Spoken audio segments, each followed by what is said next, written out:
It's Thursday, it's 8 o'clock, and it's the Big Metal Detecting Podcast.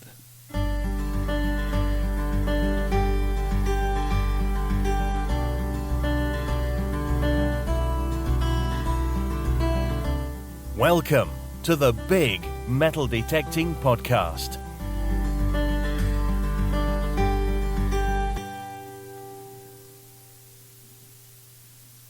Good evening, ladies and gentlemen, and welcome to another week of ourselves on the Big Metal Detecting Podcast. Hope you're all well. Another big week this week of our guest coming shortly, Mr. Stephen Gray of the YouTube channel and Facebook group AngloCeltic Metal Detecting.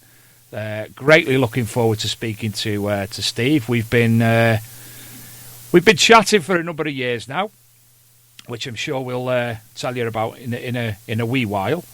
And we're both from the same neck of the woods, which is always good. We won't complain about that. So yes, here we are again.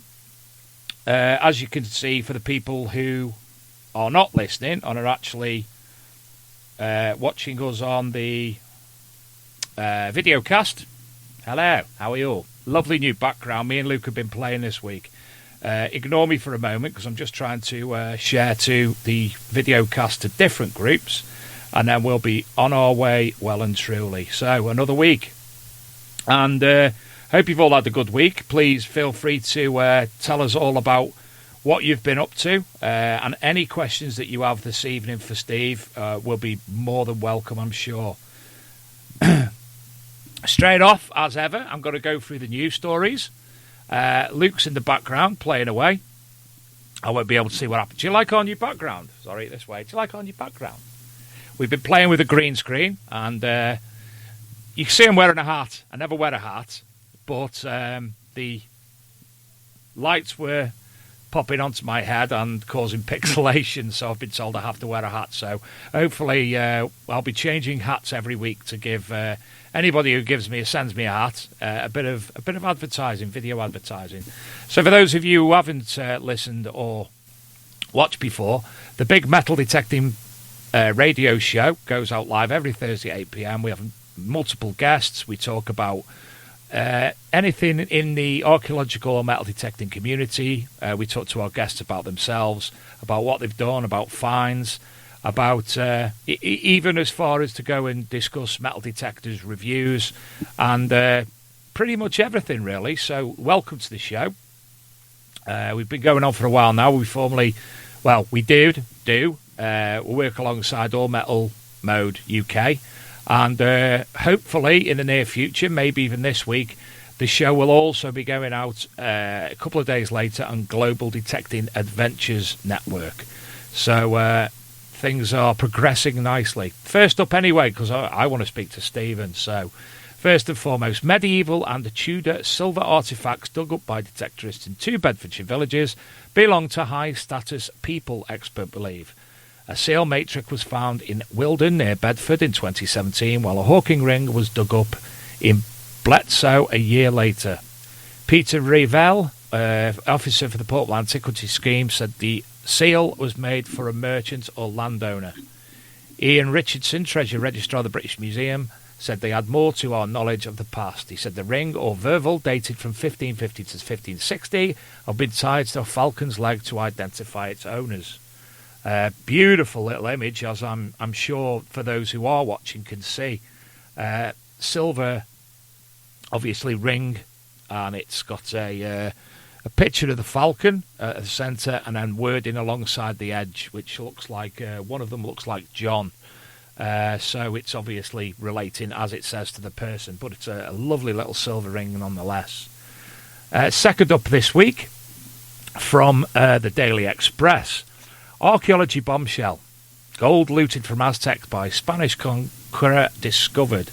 Gold looted from the Aztecs some 500 years ago was found to have been stolen by famous Spanish conquistador Hernan Cortez, archaeologists have revealed.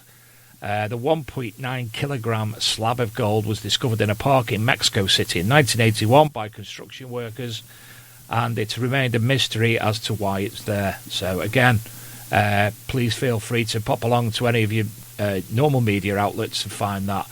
the Archaeology and Metal Detecting magazine page on Facebook, where we have 16,000 followers, and we'd love you to come along and follow us on there, which we put daily, 15 articles from the archaeological, historical and metal detecting world on there, as well as links to YouTube, we share historical videos. We have a Tim Levine putting on what happened in this day in history. Lee Hull puts on his collection of historical photographs every day, so there's lots going on there. So obviously you'll learn more about these in the coming days, but we have had a block put on us by Facebook for God knows what this time. But we'll be back on Saturday, and all this information will appear on there then. Carrying on. Archaeologists have made an important 1,000-year-old Edward the Confessor find in Lincoln. They found a coin depicting the face of Edward the Confessor, one of the last Anglo-Saxon kings of England, while excavating the area around Lincoln Cathedral. So, as you'd expect, beautiful coin from the era, and again, go on online, have a look, and you'll be able to find all this information. I think all these articles as well are actually been shared in the past week on the Big Metal Detecting Podcast Facebook group, so you'll be able to find them on there. And finally in the news this week, an ancient Inca artifact discovered in Florida points to a 4 billion sunken treasure hoard. This is regarding the 1715 Spanish plate fleet, which I think sunk off the coast of America in some general area. Now, if I'm not mistaken, one of our previous guests on All Metal Mode UK, Daryl Miklos from Cooper's Treasure, Gordon Cooper was the astronaut in question. He discussed the 1715 Spanish fleet throughout the show that we did with him, which you can find if you look back on All Metal Mode UK, and all the different things that himself and his father had done in the past towards hunting for this lost fleet and the treasure upon it. So here we are. We're back again, and I'd like to introduce you to our guest this evening, a chap I've been dying to speak to for some time now, Mr. Stephen Gray. How are you, Stephen? Hello, Dave. Nice to be part of the show tonight, mate. It's good to have you, Stephen. It's we've been chatting for what seems like 15 years now, haven't we? At least 8. Yeah, it is. A good few years. The interesting thing is, between myself and Stephen, we're both from the Wirral. Stephen's from Birkenhead, I'm from Ellesmere Port. And I moved to Congleton. Stephen, now, where are you now? I've been, for the last 3 years, I live in Evesham, Worcestershire. So it's one of them situations, and we're getting even further apart. I got married to a local lass down in Evesham. Yeah. Shout out to Rachel. Hello, Rachel. If you're listening or watching, hope you're well. She'll catch up with it. Good. Well, this is available for anybody who does want to come back to it, listen again, etc., etc. You can go to our podcast station. Just look for the Big Metal Detecting radio show. I have to keep saying that, Stephen, because we've rebranded and I forget. And yeah, you can download or listen anytime. One comment tonight from Lee Hull asking where my ironing board has gone. It's behind the green screen, Lee. So, Stephen, how many years now have you been metal detecting? About 30 years, but initially I just used to pick it up and put it down a bit. I didn't do it seriously week in and week out. You know, as a young lad, I had a lot going on, and occasionally I'd just come back to metal detecting now and again. But if you want to say like proper full-on metal detecting, only about the last 8 years have I been getting out every week. But I bought my first metal detector 30 years ago, and I used to come back to it quite regular over the years. And you've been all over. Well, yeah.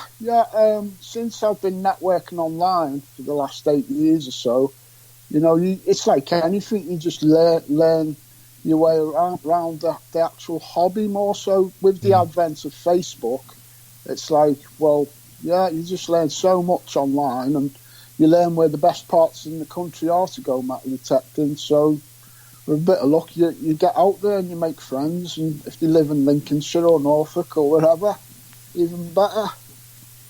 And to be honest, Worcestershire isn't that really far, is it, from where I am? I mean, a metal detective, Dudley Detectoring Group around Wolverhampton, so as the crow flies, that's not particularly far at all. Well, I used to come down this neck of the woods from the Wirral on a Sunday, just for rallies and that. Yeah. About 2.5 hours. And there's some decent rallies. I think Tom Pizarek runs quite a few rallies around the Worcestershire area. I think Tom does. I've definitely seen him on Facebook. I don't think I've caught up with Tom yet, but I know he's got a very good reputation with his group.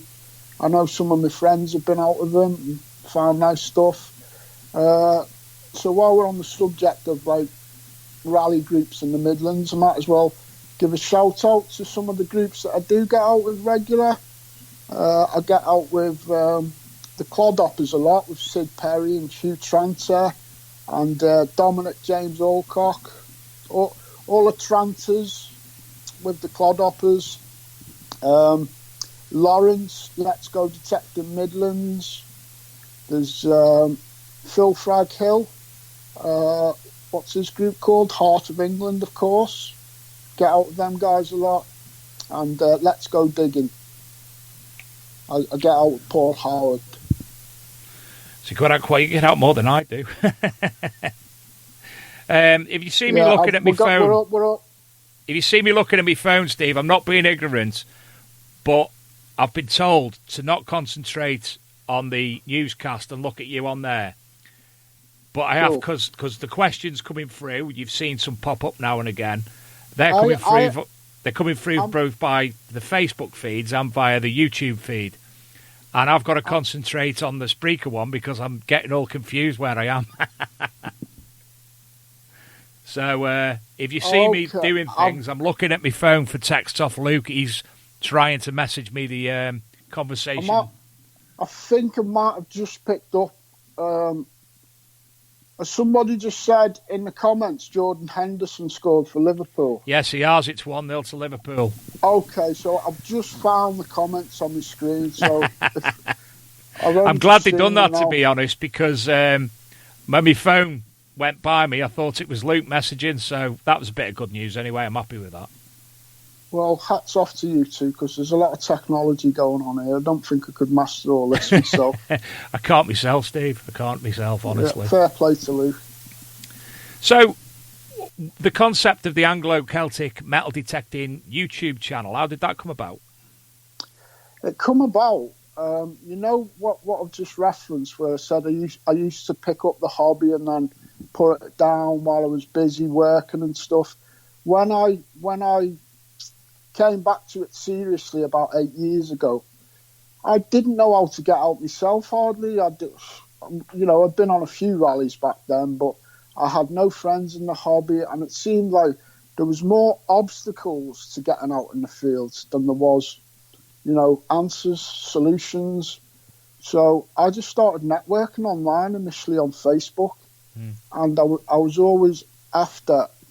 I was two things I was passionate about from day one when I started networking online: getting myself out in the fields as much as possible and getting anybody else that I could help to get them out in the fields as much as possible as well. Yeah. So Anglo-Celtic, for me, it's all about getting myself and anybody else, even if I can just tell them where their nearest club is.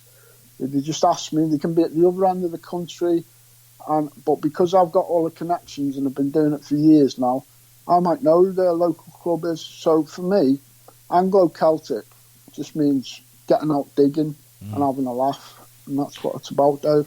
How did you come up with the name Anglo-Celtic? What reason was for that?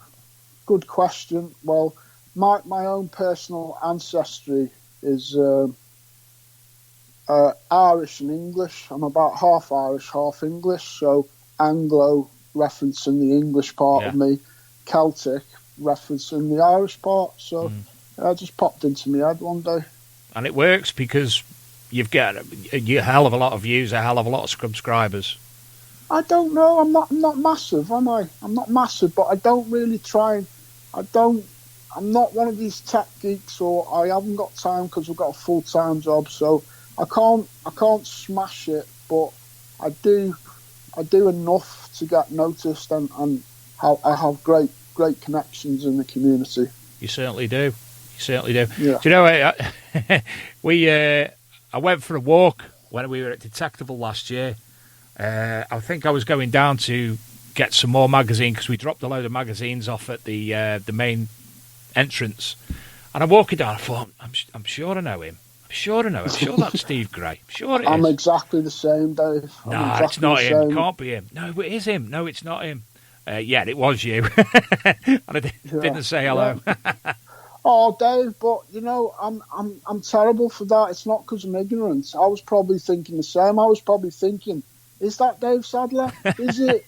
Because you speak to people on Facebook and all you see is a name and a profile picture, and then it's 1,000,000% different when you're actually walking past them in the field, as you know. Yes. And from one of your crazy videos as well, early on, one of your early videos, you put one on of his site, and I was like, I recognise that site. And from what I used to do previously, the paranormal studies and whatnot, it's a place that I used to go to all the time. And I always said, for all the time I passed through this particular field, because it was a walk to this church, wasn't it? Massive walk. Yeah, lovely and I always church. said I would love to walk this church. Now, we're not going to obviously determine the location. Well, was it the one? Was it the church with the carriage next door to it? That's the one with the funeral hearse in the garage there. Spot on. And you know, I absolutely love going there in the summer. It's so serene and pleasant. You can see why they've made the church there. And it's in the fields. And you can only get there by walking or a very, very bad track for vehicles still using it for burials and such like today. But I always said, I want to detect that field. And lo, you were on it. So what did you find on there? Because that interests me because of my interest in the history of the location. Yeah, I found on there. We found some King John hammers, some nice condition King Johns. I found not a gold ring. I found a nice ring, a silver ring. You know, when it comes up half silver and half black looking. Yeah. It had a lovely cartouche on it with the initials TH, and that must have had a few hundred years of age. I'd like to know if that come from a local landowner, but I never found out. So we got hammered off there. Well, the link to that actual church up in Cheshire, it all came about when I met my old farmer for the very first time, Derek. Yeah. He was 84 years old, and he actually had just a few fields right by the newer church that's on the main road there. Yeah, yeah. And he gave us the green light initially. He was the first farm in that area that we got. I had a lovely enamelled Roman brooch off his church field, bearing in mind this is the modern field, modern church, compared to the old church. It's back in the fields a bit from there. So I had a lovely enamelled disc brooch. We got some nice hammers off there. Then we got those fields at the old church. Same again, we had hammers. We had not so much Roman coins, but we had a few Roman brooches and stuff. And then I ended up with like 8 farms in that area. And I remember you telling me, yeah. We got all the usual suspects off it in the end. All really nice finds. Yeah. So, during your time metal detecting, I know currently you're wearing a T-shirt, and we'll discuss that in a little while. Other way. There it is. What metal detectors have you actually used in all your years of detecting, if you can remember them all? Yeah, I can remember most of them. So my mum bought me my first metal detector when I must have been about 18. It was a White Coin Master. The next one after that was the one that I loved. In the early days, it was the one that, you know, when you actually really click with a metal detector. So the second one I had that I really clicked with was a Fisher 1265X. Still no screens back in them days, but it had, what did it have on it?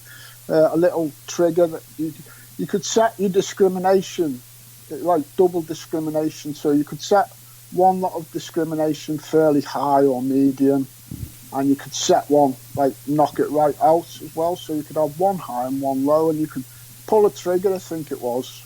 So you could just flick between a medium to high disc and a low disc just at the pull of a trigger. And that was a good little gizmo that one had. So the White's Coring Master, the 1265X, I'm not sure which one come next, but I had, at some point, I had the C-Scope R1, I think it's called, R1 or R100.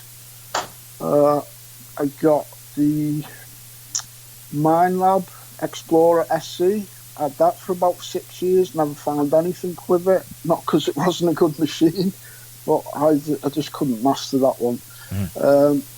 I had, after that one, I think I had the Garrett AT Pro, which was great. I loved that machine, the Garrett AT Pro. I found my first gold hammered coin with that out in Lincolnshire, Charles' first gold crown. So after the Garrett AT Pro, or around about that same time, I had an old T2. It was a Mark 1 original T2, and it was about 10 years old. And in some fields, you couldn't hear nothing much apart from the EMI, like with, is it called EMI? Electromagnetic interference. I always get mixed up. Is it EMI? Yeah, it is. So my old T2, sometimes in the wrong fields or by electric fences, it would wail like a banshee, but I found some cracking stuff with that T2. Well, one of the best machines I've ever used. And then after the T2, what got me interested initially in macro was I heard that their machines were trying to build similar machines to the T2. So I went out and I bought a Macro 1 initially. The Racer was that? Yeah, Macro Racer 1, yeah. So that was the first macro machine I bought, the Racer 1. And there was a slight little issue with the coil one day. So I got talking to a lady on Facebook who I actually thought worked for Macro. Turns out she didn't, but she used to sell a lot of their stuff. Karen Koistra of the International Metal Detector. Oh, yeah, Centre. from Holland, yeah. So I was talking to her about an issue with my coil, and she just sent me one. And I thought, wow, that was really good. And then I heard that the Macro Racer 2 was coming out. And I still, at this point, thought that Karen worked for Macro. And I said to her, look, I've got a YouTube channel. Is there any chance you could send me our Macro Racer 2 on release? And I will demonstrate it and, promote it. And fair play to Karen Koistra. She sent me the Racer 2. And from the Racer 2, I've had all their machines up until recently. And then just recently, I felt like a new challenge because so many people on board with Nocta. I like a challenge where, I wanted to concentrate more on the side of testing and that. And I got an opportunity with Rutus to get on board. And I've been using the Rutus Alta 71 for about 6 months. And I'm absolutely loving it. And you've had some decent finds as well with it. Well, I don't get out as much as I'd like to, because in the past I used to get out maybe 3 times a week. But now I'm married and I've got bills to pay and I've got a full-time job.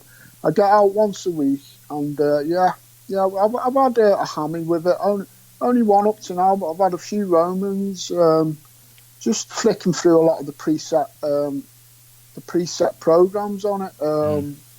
I love it. If you've got a Roman spot and it's full of like Roman iron background, just flick that into fast. If it's not so noisy, try it on deep or just one of the preset like coin or something. I'm really enjoying the Rutus shit, loving it.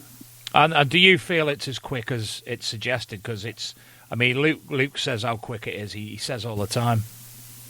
It's as quick as them sharpshooters in the old Western films with a it's that quick. Really? Yeah, gosh, it's really quick. I use one myself, Steve, but I'm a technophobe when it comes to metal detectors. I can run a podcast, but I can't use a metal detector. Well, we said on the phone the other day, didn't we? If there was a scale of like geeks for metal detecting, you're being honest, you're not very good on working out what all the buttons do, so you'd be a bit on the lower scale. I'd be about in the middle. It's my passion that carries me, and past experience. And at the top there, he knows how to tweak all the buttons and that. My digging buddy Sid Perry, you give him any metal detector and he's like, beep, beep, beep, beep, beep, done. He just knows how to do it. I'm somewhere in the middle with my passion for the hobby. I've heard a lot of things said about Sid in that respect. Giving him any machine and he's able to do it. Yeah, but it's great because we go out in the rallies and there's like 20 people asking him technical questions about 4 different machines while I'm finding stuff. he's got to set all these machines up, and I'm just digging. That's life. Cool. You go and do that. I'll do this. And while you were at Detectable last year, you actually met Viola and Eric from Rootus as well. I certainly did. For like the first time, I just walked over to their little setup, and some guy was like swinging the Rootus Alta 71. I didn't recognise him. Yet again, like we said, we weren't sure in the flesh whether you were Dave and whether I was Steve. And I didn't recognise Luke Higgins, who works with you and who's setting this show up with you tonight. And he was swinging the Rootus Alta 71 with Eric and Viola, and he was demonstrating it to 2 of my friends. And I just thought, looks good. Maybe if I linger here long enough, I might be able to blag one. Basically, coming from Birkenhead and being honest. And I didn't have to blag one at all. As soon as Luke seen who it was and that, and he showed me it and that, and then Viola's like, please, just take it away and tell us what you think of it. And I love it. Yeah. Good. It's all good. Obviously, I know, as we spoke on the phone the other night, I know the entirety of the Rootus team because when we were at Rodney Cook and when we were at Detectable last year, they were all with Luke. So, and obviously I was with Luke, so I got to know all of them. And you couldn't ask for nicer people to represent the company. And obviously yourself currently, you represented it to a degree by doing videos, and I'll add you to that list certainly. I've got a number of other questions, Steve. Excuse me. As I said, Luke's texting me through what I can't see because this is our agreement. Instead of me going looking for them, he'll send them. The first one, what's the difference between the old and the new technology to yourself? To me, not a lot actually, because back in the day, I was such a novice.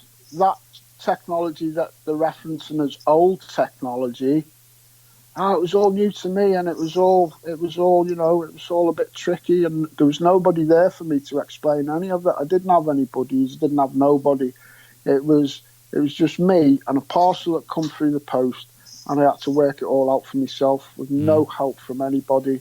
So, okay, in that sense, I used to struggle and have to learn and how to master these machines back in the day that now I could probably pick up and they'd be very simple. But overall technology, it has moved on massively. Yeah, of course it has. We've got the screens.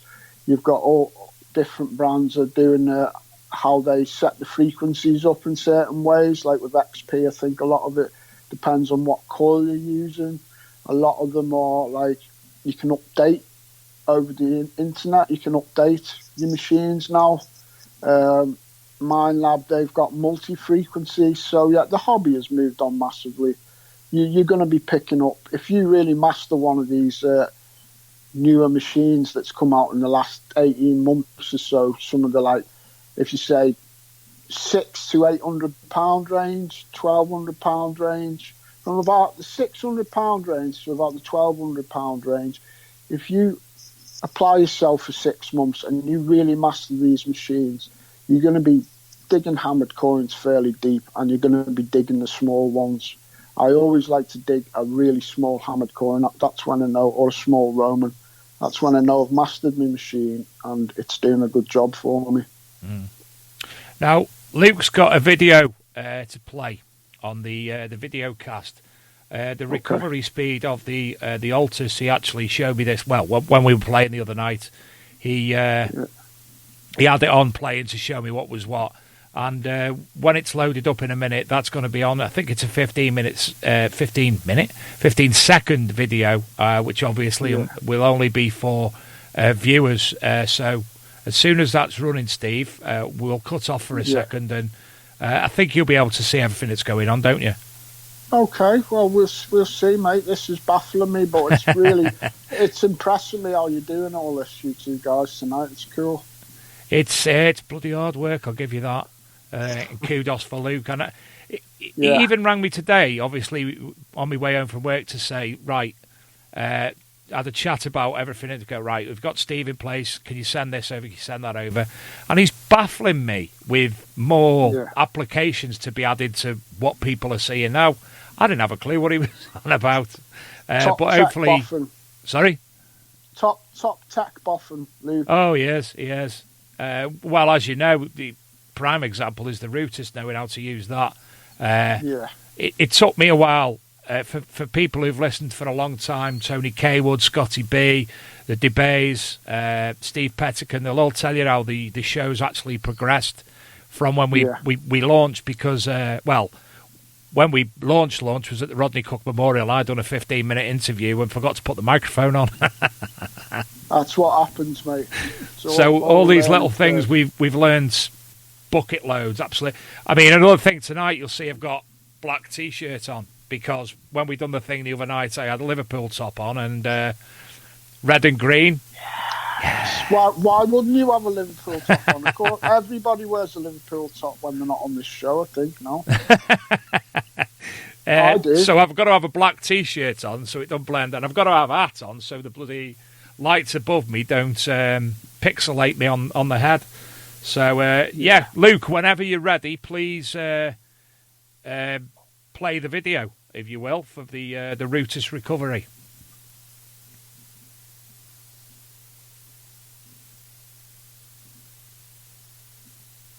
So for those listening, I'm actually muted on screen. It's just a number of different coins in an arc, and the Rootis is going over them and obviously giving different tones off. I think there's about 10 different coins, and while he's swinging the arc, it's obviously giving a reaction automatically, so that it's just showing the speed. Just explaining to the people who are listening exactly what the video was showing there, Steve. So I take it you've tried that yourself, haven't you? I've put a video up. I basically just copied it. I copied that exact thing off Luke, and it is good.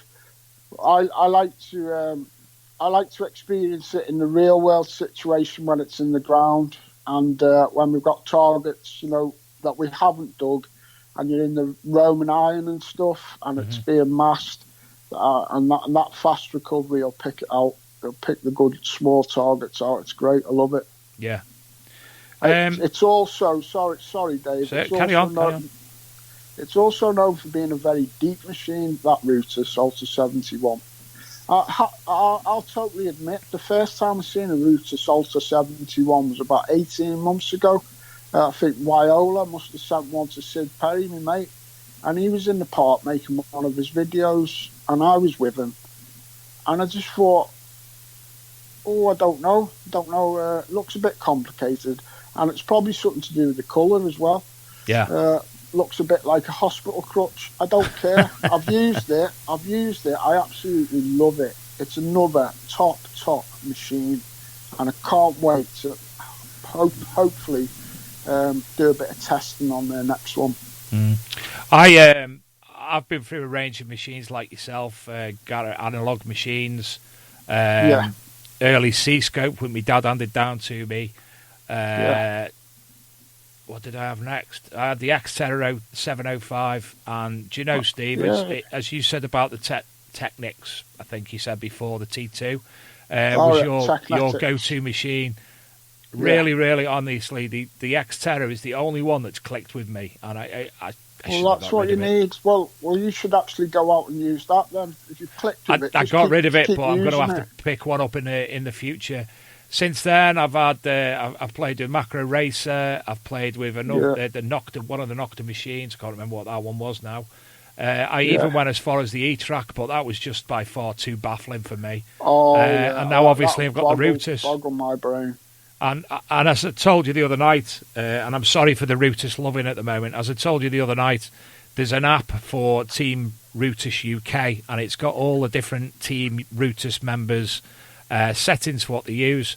And basically, I stuck with one, Tony Kaywood's, and it's been, well, they've all been successful in part. I think Adrian Gaylor's was the next best successful, but Tony Kaywood's, it was absolutely perfect for, I don't know, the ground conditions, the areas, the soil content.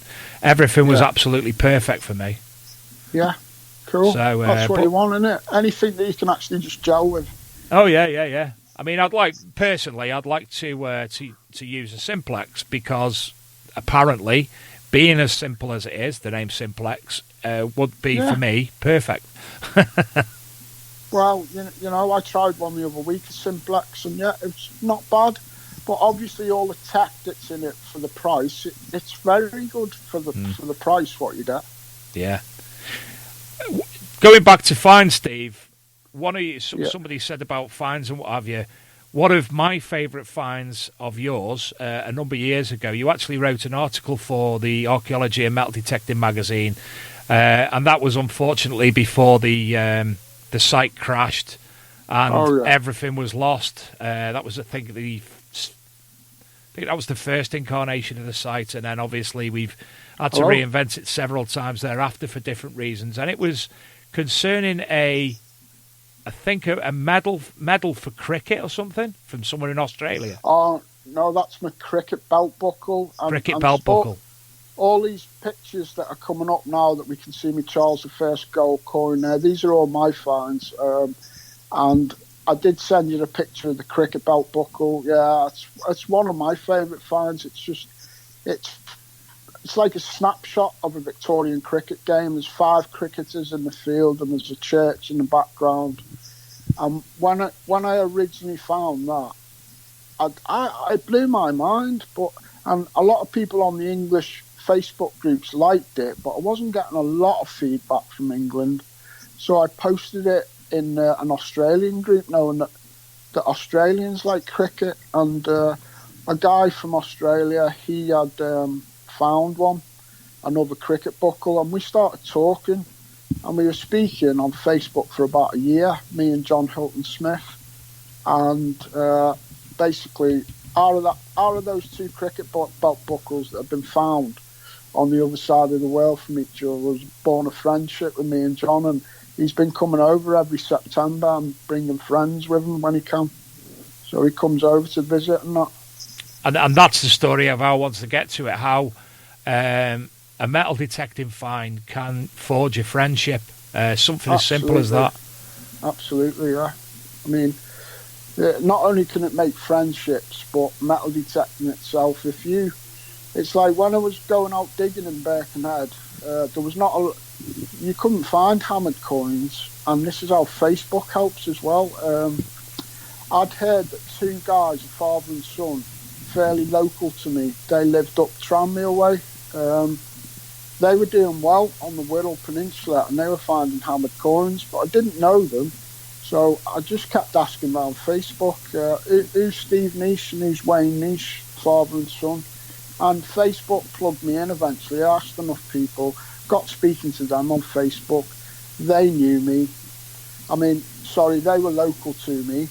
They took me out one day, and they had this farm that was producing hammereds on the Wirral, which is very unusual for around by me. And they took me out for about a year, and they gave me the opportunity to maybe on a good day find a hammered. And I didn't really have any permission at that point. And then about a year into that little friendship, they actually lost their one good farm that produced hammereds because the gamekeeper started metal detecting or something, and he wanted it. But just at that time, when they lost that one good farm that we could go to, I got a connection up the road in Cheshire, and that's when we started going up to Derricks and that. So for the next 2 years after that, I was taking them out a bit further up the road. And, You know, it's the power of Facebook and social media and It stuff. is. It certainly is. Luke, please could you bring up the shot of the cricketing belt buckle, if you will, if you've got it loaded up. That'll be fantastic. And then, because there's a few people who are wanting to see it, and given that we have got this, the ability for people to see it via the video cast, we may as well utilise it. And that's not it, Luke. That's the archaeology and metal detecting page, and as you can see, there are limits on it at the moment. As I mentioned earlier, but we can post, but nobody sees it until Saturday at about 10 a.m, and then we'll be all groovy again. So Luke's going to load up the image of the belt buckle. He's got to find it first. I did send a lot of images.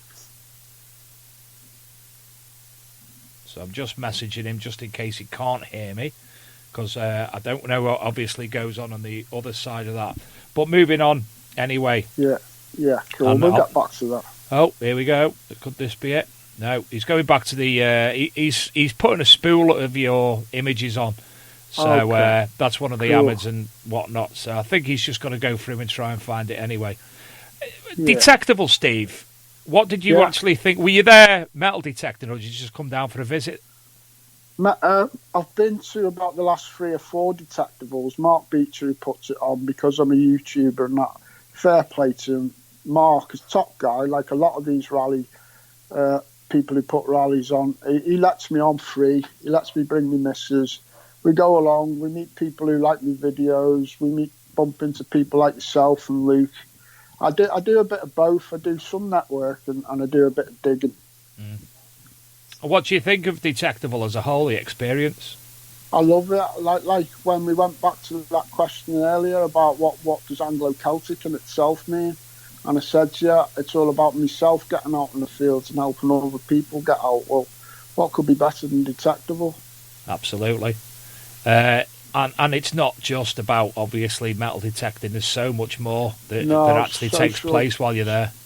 Yeah, social side and that. And you're catching up with people you've only spoke to on Facebook for like possibly years and that, from America, Australia, you name it.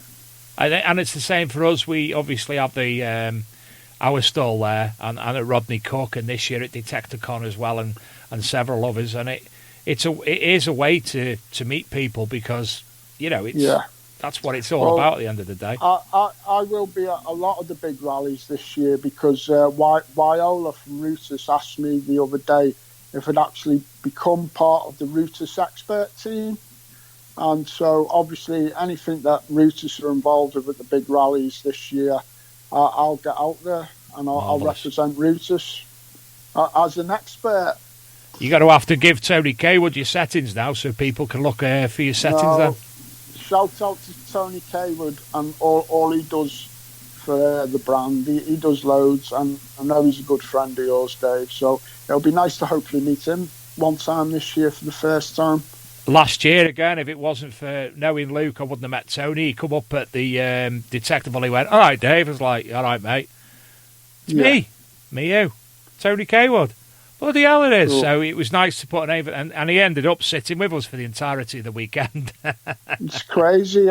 I've come away from Detectable, and people have said to me on Facebook, I was seeing you at Detectable, but I didn't want to say hello because you were a bit busy. And I'm like, damn, why didn't you come up and say hello? You know, it is cool, like. It is. There's some fantastic people out there. Questions? Any particular YouTubers you like and watch regularly? I don't. Even my best mates on YouTube, honestly, like Sid's one of my best mates. He's putting a video out every other day. I very rarely get the hours in the day to watch any of them. Some of the ones that I really respect for, like the amazing finds and that. There's some that I respect for their amazing finds, and there's others who probably still get amazing finds that I mainly respect just for the amount of work they put into it. I know one of the more recent channels of late, not brand new, but it hasn't been going years and years, the Discriminators. I know that those two, they put a lot of work into their channel. Adam Staples, you found the massive Anglo-Saxon horde. He's got a great channel. Tinner, is it Tinner Man from up our way, Liverpool way? He finds amazing stuff. He must be all right. He's from our way. You should. Obviously, all the other usual suspects. Stephen Pettigan's a great lad. Loads and loads. There's just so many of them. Aaron Weedall, Luke Pettigan. Stephen Pettigan. I go out with a lot of them regularly. So many. Jet Ski John and Jackie who were on the show recently. There's the cricket belt buckle. There it is. Beautiful piece. Yeah. Do you know what started it? I'm just going to give mention to something. I'm going to actually go onto the Big Metal Detecting podcast page. I was contacted this week. I don't know if people know or remember Graham Dempsey. Graham started a composite cleaning pencil range, which has had a fantastic feedback, and he's just put together, and I'll read it out. It's called Preserve It Wax. It's a protective wax product for the application and conservation of bronze coins and artifacts. The product provides super easily, etc., etc. It goes through it, but the patina, the item itself is so the images he sent me are just absolutely stunning. And it's a microcrystalline wax. It has a petroleum derivative that is different to paraffin wax, but having a very much smaller crystal structure, higher melting point, and is pH neutral. If anybody who is a member of the Big Metal Detecting Podcast and All Metal Mode UK Facebook page, if you scroll down, is obviously the promotion for tonight. There's the Digging for Veterans rally, which I'll give mention to in a little bit while. And then there's Graham Dempsey's post with the images and the information, and obviously a link to buy it. But that, where I'm going, the belt buckle would look absolutely stunning. The image of that, what you've took there with that stuff on, would absolutely spectacular. Well, when it come out the ground, it was just a big slaver of mud and just not rust, but it was like, what the hell is it? And there's images on it. I don't know what it is. I'm cleaning it off. And once I found out, just by looking at it and getting a bit of mud off, just what it was, I was like, wow, so lucky not to spade that. Yeah. I was like so happy I didn't put the spade right through it. It's from about 1860, that. Yeah, it's a lovely piece. And as I said, that's one of the most memorable finds that I've obviously seen on Facebook and whatnot. And obviously, as I said, you sent the story, which can't find out because you sent it via Facebook, and obviously I delete messages instead of saving them or archiving them. So that's one I lost, unfortunately. My biggest passion other than metal detecting is actually writing. I absolutely love writing.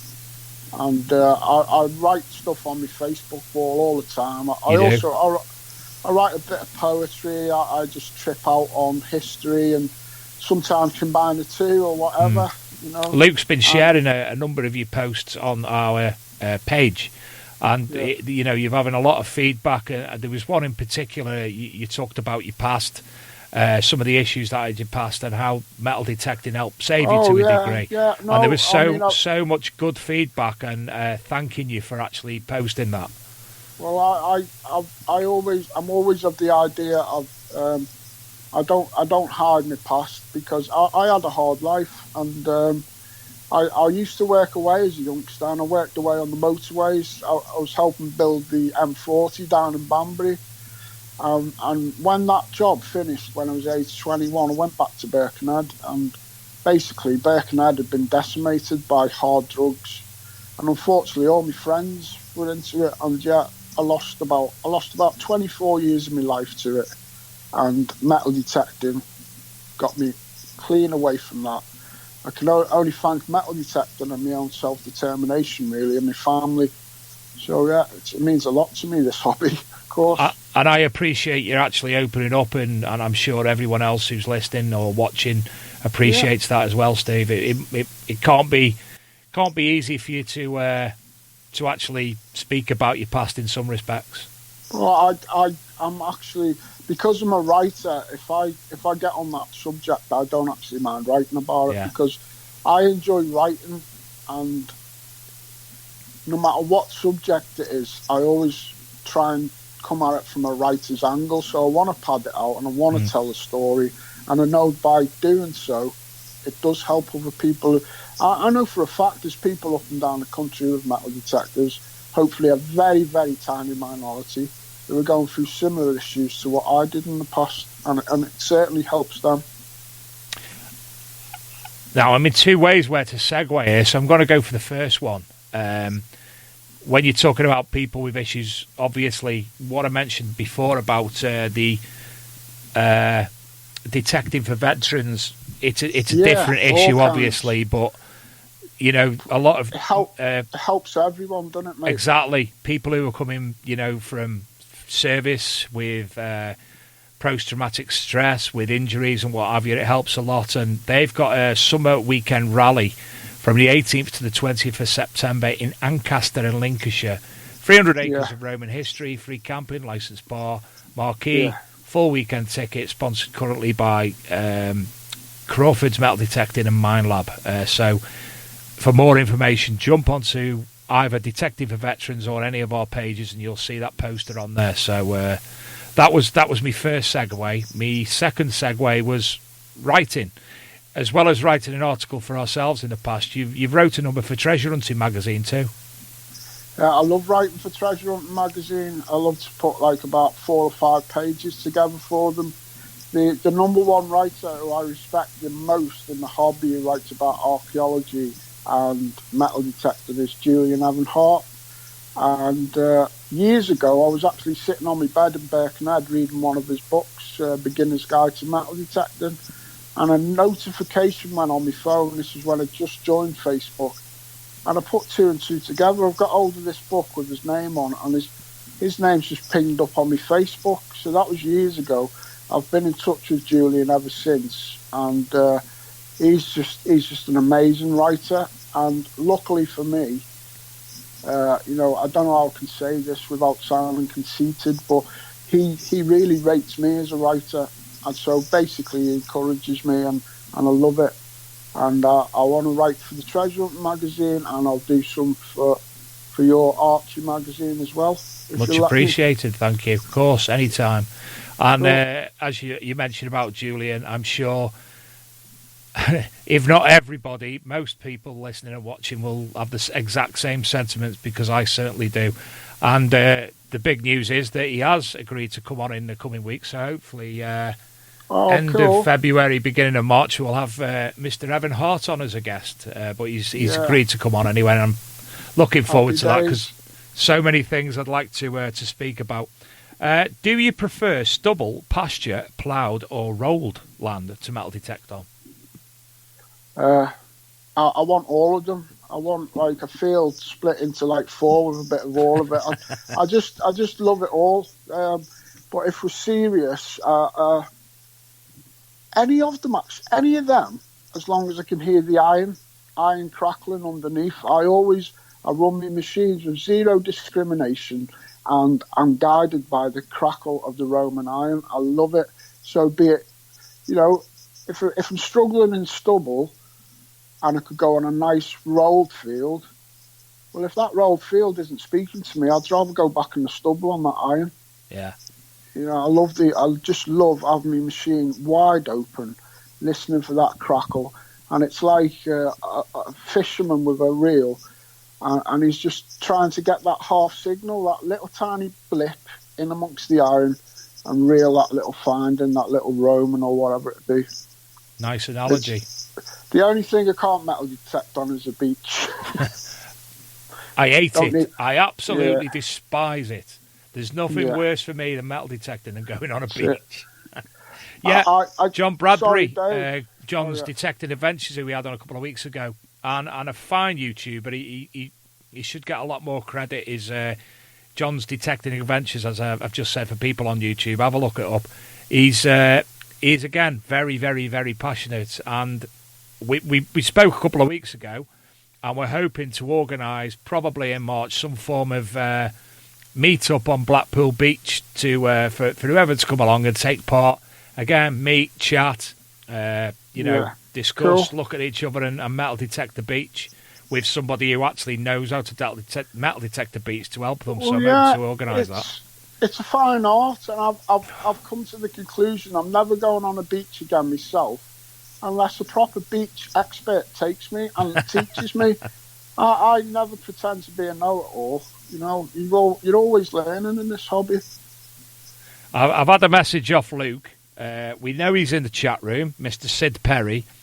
Yeah. Will you come on the show, Mr. Sid Perry? No, I don't know where he's going to. I don't know where he's going to answer, but Luke's keeping an eye out for it. Put it this way: Sid is the tech geek, and he's a joker like me, Sid, but he's a tech geek.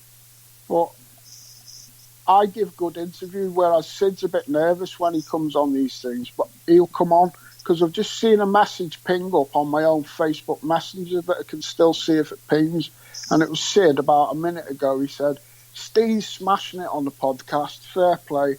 Your turn next, Sydney. Challenge, Sydney, challenge.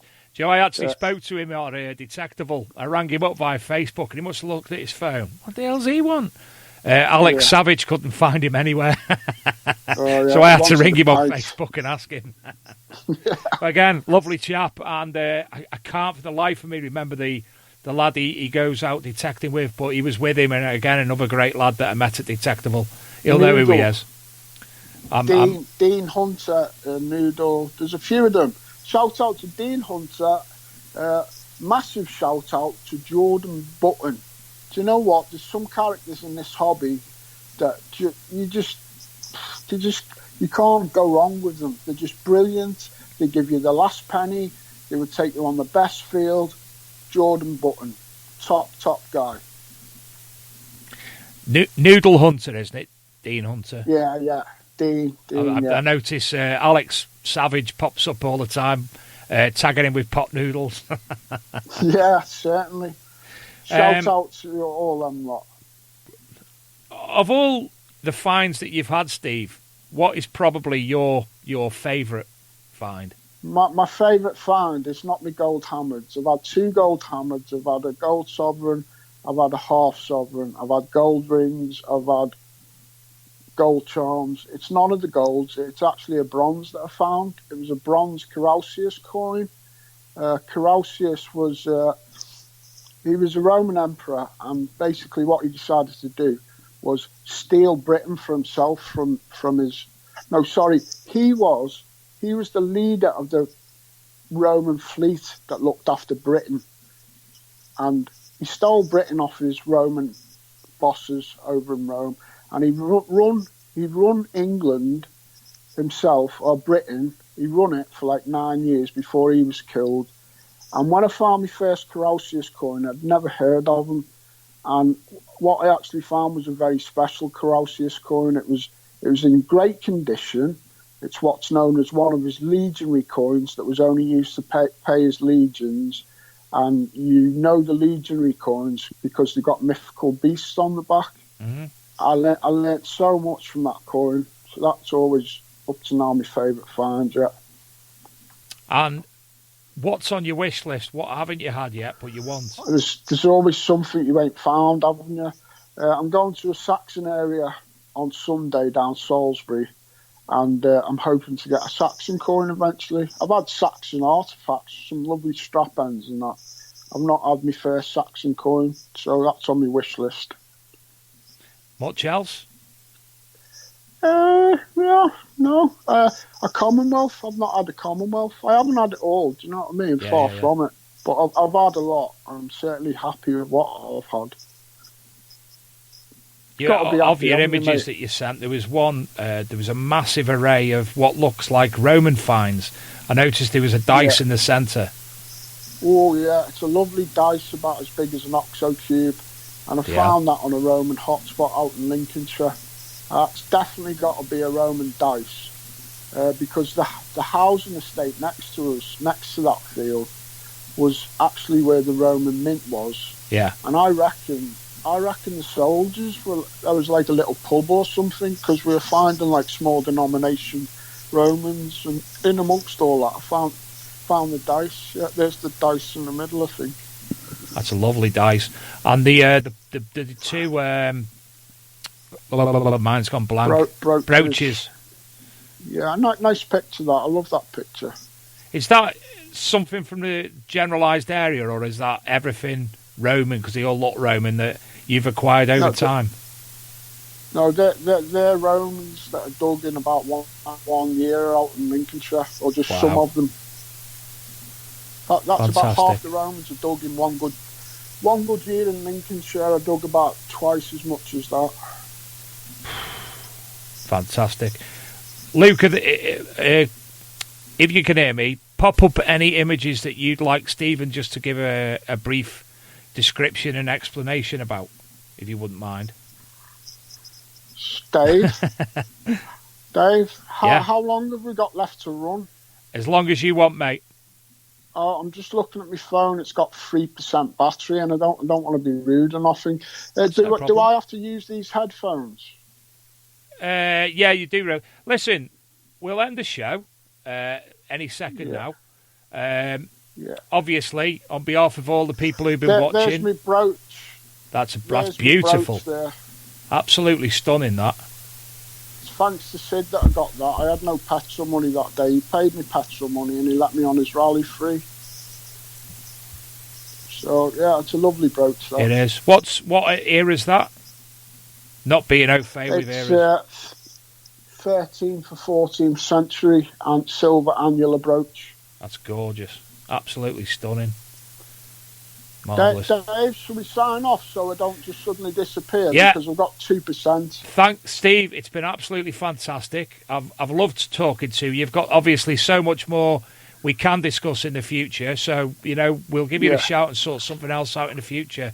In the meantime, hope everything's going dandy for you. Getting out, metal detecting, finding loads of things. And obviously, I can't thank you enough. So if you depart now, so you don't disappear, and I'll obviously give a bit of a last bit for the people who are listening and watching. So thanks a lot, Dave. I'll catch up with the show again tomorrow or something.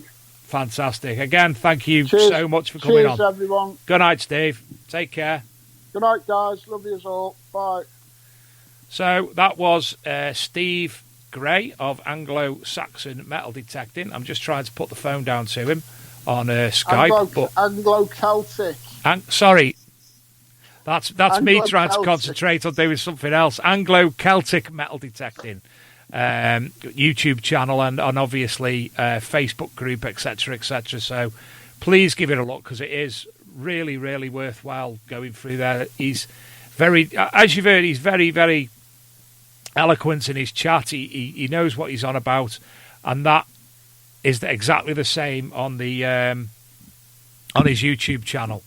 To finish off tonight, we'll give a shout out to the people that we normally give a shout out to.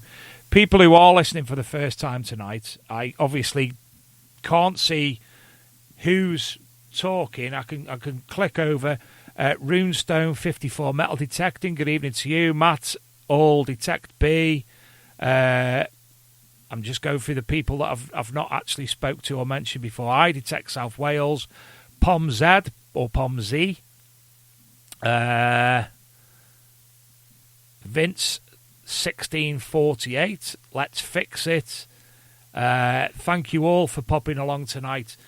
Again, people who do want to listen to any of the shows and the past shows, if you pop onto the big podcast, big Metal Detecting Podcast Facebook group, you'll be able to find the link directly to the Spreaker, or you will be able to find it directly, the Spreaker account where all the backlog of the shows are.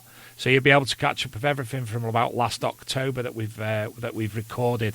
As I said, we do get better, I hope, over time. Better than we were originally when I forgot to turn the microphone on, obviously. But yeah, please pop along to there. I also, as I said earlier, myself and Luke, we edit the Archaeology and Metal Detecting magazine. This is a free website where we put articles written for us or readers' finds or articles by ourselves, links to reviews, links to media, and quite a big area of research material as well. But we also have the Archaeology and Metal Detecting magazine Facebook page, which, as I said earlier, we bring all the news, all the data as it comes out. For instance, if XP release some new settings, we'll get that straight on there so people know automatically. I know you're all in Facebook groups, but if you're not in a Facebook group, we do put all sorts on there. And the Archaeology and Metal Detecting magazine group is more of a it's a people orientated, where people are actually putting their own things on, and it's not directly things that you're seeing posted by ourselves. So please come along and visit. You'd be more than welcome. And a shout out to the Treasure Hunting magazine, obviously, Leisure Promotions and Regtons, North of Tyne Metal Detecting Club on Facebook, who will have Scotty B on the 13th of February to discuss Detector-Con, tell us all about his event that's being organised for this July. South Coast Detecting YouTube, Metal Detecting Media Facebook, South East Metal Detecting Rallies, Steve Pettican, I always forget what his YouTube things, and I need to print a new sheet out with all this. Scott and Kimmy DeBay, and I have to go onto YouTube so I can remember what Dirt Diggers UK. See, remembered Scott. Find a Field. Now, our good friend and confidant, Mr. Lee Hull, will actually be going out with Find a Field this weekend, so good luck on that, dig Lee. Where am I? To Tony Kaywood, obviously. Gary Cook and Gary Blackwell.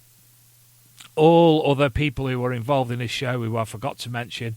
But for me, especially to Mr. Luke Higgins, who does so much work that he forgets to tell me sometimes what he's done. And we catch up about 3 weeks later. Oh, I didn't tell you. But honestly, the magazine wouldn't be where it is if it wasn't for Luke and everybody else's input.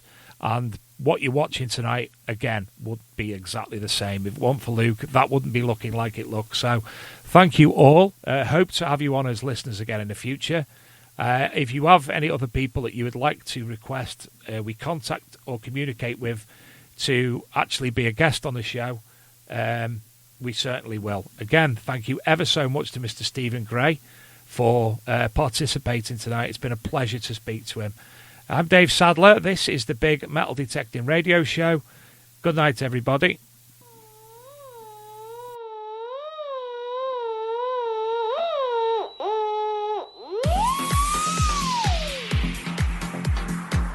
The Archaeology and Metal Detecting magazine acts as a hub for information, offering articles from archaeologists, detectorists and other specialists throughout the genre, featuring many links, event info and news articles associated to archaeology and metal detecting.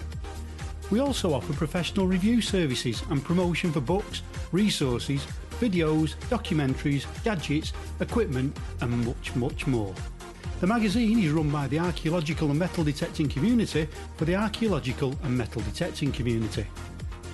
So come visit us at archmdmag.com, that's archmdmag.com, and check out information from our media section with all the latest content, news from the Archaeology channel, podcast and the YouTube channels that feature the now legendary Digger Dawn, the Man with the Hat and Archeo Duck, just to name a few. If you would like to offer an article, link or inquire about other services, then pay us a visit at archmdmag.com and drop us a line.